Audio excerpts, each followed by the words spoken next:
So here's yesterday's couple. This is Sue and Aura. And they've kind of just been sitting there not doing much. But I think they were a little stunned about the new environment. But today I'm starting to see Sue get flirty and Aura giving him kisses. They're not looking in the box yet, but they will. The birds up on the top that don't have a roof over them tend to feel a little vulnerable. So these two, as you can see, he was sitting there like a bump on a log all day yesterday, but today he's decided that he's going to feed her, and she's been in and out of the box already. So they're really in season. It's time. So, and this is Pastel, is the gray wing, and Scarn. So I have some new naming themes, and one of them is the males are named after rock or stone, and the females are named after water of some kind. So she's older, so she's got a different naming theme, but he is Scarn, which is a kind of stone. This is Bear Grylls, and his girl is Glory.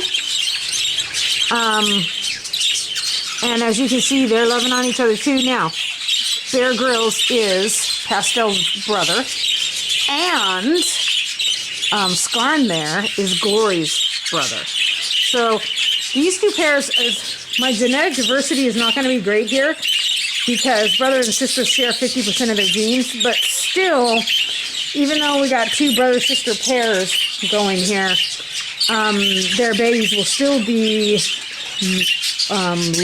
not as close as half-siblings. They'll be somewhere between half-siblings and first cousins. So there's lots of feeding going on there. Now Pastel is in and out of the box already, which is part of one of the reasons that Scarn's waking up to her, because there is nothing sexier to a male parakeet than a hen running in and out of a box. This girl, Glory here, hasn't really been in the box. She's scared of it. Now, of course, they're prey animals, and climbing into a dark hole is a scary thing. Who knows what's in there, right? So a lot of times, especially first-time hens, take their time before they climb in the box because they got to watch it and see if there's anybody else going in and out of it. These two, this is Danube, as in the blue Danube, and Geyser, named after a form of water. Geyser has gone in and out of the box a couple of times, not a lot, and Danube is just starting to wake up to her. As you can see, he's kind of shadowing her. But they're total strangers, so no hurry. So I set up another stack today. This is Texas clear bodies. I love Texas clear bodies. I have had exactly one fertile Texas clear body. I bought 4, 2 pairs, 2 hens and 2 cocks, and only one of the cocks ever bred. And he did not breed to a Texas clear body hen. So it's a sex-linked trait. So what I got from him is 3 sons that are split to Texas clear bodies. They do not all have the same mothers, so they're half-brothers. So this is Malachite and Lava. This will be their 3rd and last try. There is something about Malachite. He just is not throwing me that Texas clear body chick. So what's going to happen is, because he's split to Texas clear body, some of his sons might be split and some of them might not. You can't tell. And because he's a split, that means that 1 out of every 2 of his daughters will be a normal bird. And the other one will be a Texas clear body visually, so you can tell. Only these 2 have bred twice before. I have 4 of their daughters, and none of them are Texas clear bodies. It's killing me. So this is their last try. Malachite is not an especially good bird. The only reason I'm breeding him is because he's split to Texas clear body. You hear that, Malachite? Give me a Texas clear body chick or I'm going to wring your little neck. As you can see, the hen that he's breeding with, Lava, is a beautiful bird. And they make beautiful babies. I don't know why his ugly little self manages to make beautiful babies with her, but apparently her genes rule. So this is his half-brother. This is Colorado. He's a Spangle, which is not ideal, but what are you going to do?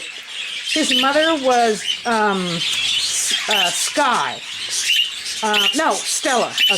I actually just had to put her down because she blew her hips. But she was a nice, great big hen, and she and Limey were just the best. So he is also split to Texas Clear Body. And his girl here is Estuary. These two are both split to blue. She's a dark green, he's a light green. She's an opaline, he's a spangle. So what can happen very easily, because half of his chicks are going to be spangles, is that they'll throw me that 1 in 4 female Texas Clear Body chick that will also be a spangle. But it's fairly easy to breed that out once I actually have a Texas Clear Body there. So it's worth it.